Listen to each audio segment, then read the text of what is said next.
안녕하십니까. 세상 읽어주는 남자 이상훈입니다. 오늘은 HBM에 대해서 짚어보는 시간을 갖겠습니다. 이 AI 시대가 되면서 메모리의 성격이 송두리째 바뀌고 있습니다. 이 HBM은 D램 단일 칩을 수직으로 쌓아 올려 데이터 처리 속도를 대폭 향상시킨 게 특징입니다. 이 생성형 AI 시장이 커지면서 고용량 데이터 처리가 가능한 HBM이 더 중요해졌습니다. 이 사실 HBM 성장이 주는 의미는 프로세서 업체와 메모리 업체 간의 위상 변화와도 연계되어 있는데요. 일단 프로세서 업체가 메모리를 종속적으로 볼 수 없게 됐습니다. 이전만 해도 메모리 교체 수요는 철저히 프로세서의 신제품 출시와 연동되어 움직였습니다. 하지만 이제는 메모리가 프로세서 경쟁력의 핵심 변수로 컸습니다.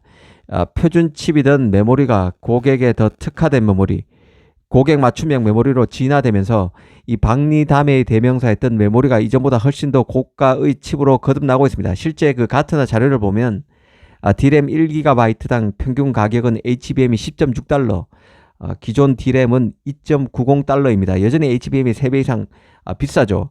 HBM 플레이어가 과거 하이닉스 중심에서 삼성, 마이크론까지 확장되고 있고 수율이 높아져서 생산 비용이 줄어들고 있음에도 여전히 D램 가격보다 3배 이상 비싼 것입니다. 영업이익률도 HBM이 53%가량으로 표준형 D램 35%를 15%포인트 이상 압도하고 있습니다.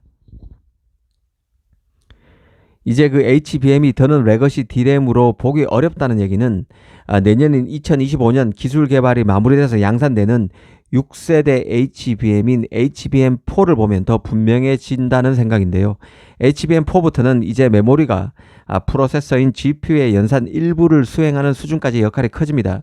그 역할을 HBM4의 맨 아래에 있는 베이스 다이가 맡게 되는데요. 이 베이스 다이는 TSMC의 5나노 공정, 삼성 같은 경우는 HBM4의 베이스 다이가 자신의 4나노 공정에서 만들어집니다.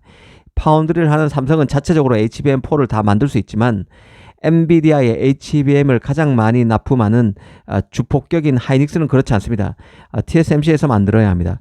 그래서 대만 언론은 시스템 반도체 TSMC가 맞춤형 칩을 만드는 TSMC가 HBM4에 들어가는 베이스 다이도 수주하게 되면서 메모리 제작도 일부 맡게 돼서 과거에는 없던 새로운 모멘텀을 맡고 있다는 식의 기사를 만들고 있습니다. 이 베이스 다이 설계를 위해서 메모리 업체와 프로세서 업체인 엔비디아 간의 파트너십이 강화되고 있고, 이 하이닉스 입장에서는 베이스 다이 제작을 위해서 파운드리인 TSMC와 밀착을 해야 하는 상황입니다. 메모리 업체의 몸값이 뛸 수밖에 없는 구조이죠. 이달 25일에 9월 25일에 미국에서 TSMC가 개최하는 행사가 있는데요. 바로 오픈 이노베이션 플랫폼 포럼입니다. 이 기존에는 이 행사에 설계 자산 업체, IP 업체, 그리고 설계 자동화 툴 업체, EDA 업체, 디자인 하우스 등이 참석했었는데요. 이번에 최초로 하이닉스도 갑니다. 만약 HBM이 GPU 연산 일부를 수행하는 데까지 역할이 커지지 않았다면 굳이 메모리 기업인 하이닉스가 이 파운드리 업체인 TSMC 행사에 참여할 필요는 없을 것입니다. 그만큼 칩 생태계가 과거와는 다르게 더 복잡하게 얽히고 있습니다. 한마디로 HBM을 통해서 메모리와 시스템 반도체 간의 경계가 무너지기 시작했습니다. HBM이 더 이상 표준화된 메모리 반도체가 아니라는 뜻입니다. 주문하는 회사마다 요구하는 조건이 다르고 그에 따라 설계도 바뀝니다. HBM의 맞춤 제작 반도체, 커스터마이즈드 칩이 되고 있다는 뜻입니다.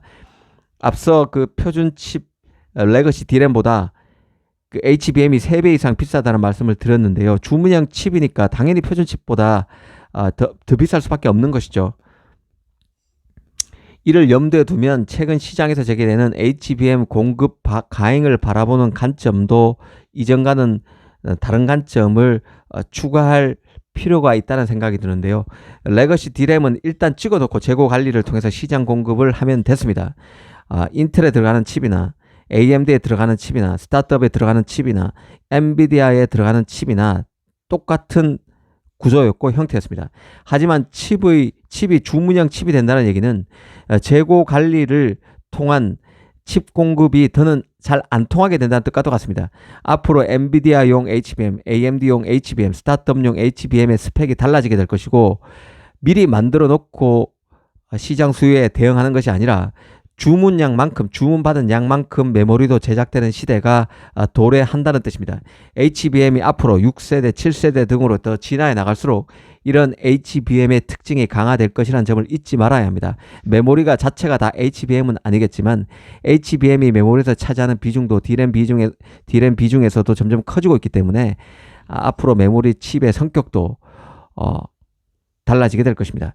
실제 최근 그 반도체 표준 협의기구가 6세대라는 HBM4의 예비 사양을 내놨는데요. 여기서도 HBM의 주문형 칩 특징이 고스란히 드러났다는 생각입니다. 우선 HBM4 같은 경우는 D램 적층 층수가 많게는 16층까지 됩니다.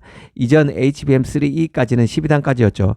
HBM4가 적층 층수를 16단까지 지원하다 보니 단위 면적당 용량이 커지고 속도도 더 빨라집니다. D램당 용량도 기존 최대 24기가비트에서 32기가비트로 확장됩니다. 층수는 물론 층당 용량 밀도도 높아진다는 뜻입니다. 하지만 이 반도체 표준 협의 기구는 메모리인 HBM4를 프로세서인 GPU에 직접 통합하는 방법에 대해서는 언급조차 하지 않았습니다. 이 바로 베이스 다이가 포함되는 부분인데요. 이 베이스 다이 관련 부분에서 표준화된 스펙을 내놓지 못했다는 뜻입니다.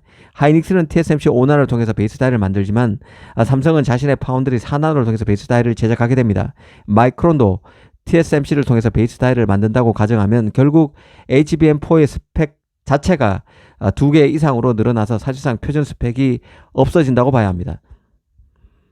그 HBM 공급 가인과 관련해서 또 잘 봐야 할 포인트가 바로 마이크론의 영향력이 얼마만큼 커질까, 얼마만큼 비중을 차지할까라는 점에 있는데요. 25일 TSMC의 그 포럼 행사가 있는 25일은 마이크론이 분기 실적을 내놓는 날이기도 합니다. 올 6월부터 8월까지 3개월 분기 실적을 내놓는데요. 여기서 HBM이 어느 정도 퍼포먼스를 보일지 봐야 합니다. 사실 그 이전 분기 실적 3월에서 5월까지 하이닉스의 HBM 마이크론의 HBM 매출은 1억 달러에 그쳤습니다. 하나로 치면 1,400억 정도죠. 조족지혈이었습니다. 이 엔비디아가 과거의 D램 메모리 파트너였던 게 바로 마이크론인데요. 이 HBM3E를 엔비디아에 납품하고 있다고 하지만 하이닉스에 비하면 조족지혈인 것이 3월부터 5월 HBM 매출에서 드러났습니다. 당시 마이크론 실적을 보면서 젠스장이 삼성의 HBM 컬 통과에 상당히 신경을 쓸 수밖에 없는 이유가 드러났다는 생각을 했었는데요. 엔비디아 입장에서는 삼성이 엔비디아 이너서클 안에 들어와야 하이닉스와의 경쟁을 통해서 HBM 납품 단가를 낮출 수 있습니다. 마이크론이 삼성에 비해서 먼저 엔비디아의 메모리를 납품한다고는 하지만 실적을 보면 아주 형편없는 수준입니다. 최근 마이크론은 홈페이지를 통해서 36GB HBM3E 12단 제품 개발을 끝내고 고객에게 샘플을 공급하고 있다고 발표하는 등 HBM 추격에 나서고 있는 상황입니다. 경계할 필요가 있는 부분이죠. 근데 실제 성과 여부는 어느 정도일지는 좀 지켜볼 필요가 있다는 생각입니다. HBM 공급 가인과 관련해서는 이 마이크론이 어느 정도 포션을 차지할 수 있는지가 중요한 포인트일 수 있습니다. HBM 점유율은 쉽게 말하면 하이닉스가 50, 삼성이 40, 마이크론 10 정도로 보고 있는데요. 삼성이 앞으로 포션 확대에 나설 것인데 마이크론이 이 구도에서 얼만큼 점유율을 높일 수 있을지 아니면 하이닉스와 삼성의 위세에 눌려서 완전히 쪼그라들지 이 부분이 25일 실적을 통해서 어느 정도 리트머스 시험지 역할을 할 수 있을 것으로 봅니다. 그 AI 시장 최대 강자 엔비디아는 내년인 2025년 5세대 HBM3E 점유율이 8단, 12단을 합쳐서 85% 이상 될 것이라고 했습니다. 올해 같은 경우는 호퍼 200, H200 출하로 HBM3E 점유율이 60% 정도로 보고 있는데요. 아무래도 내년인 2025년에는 블랙엘 GPU가 핵심이 될 것입니다. 블랙엘 울트라 같은 경우는 8개의 HBM3E 12단 스택을 활용하게 됩니다. 아무튼 그 블랙엘 플랫폼에서 HBM3E가 포괄적으로 채택될 것이고 단일 칩당 HBM 용량도 증가할 것입니다. 메모리 업체 간의 HBM3 8단, 12단 납품 경쟁 그리고 HBM4 개발 경쟁을 잘 지켜볼 필요가 있다는 생각입니다. 감사합니다.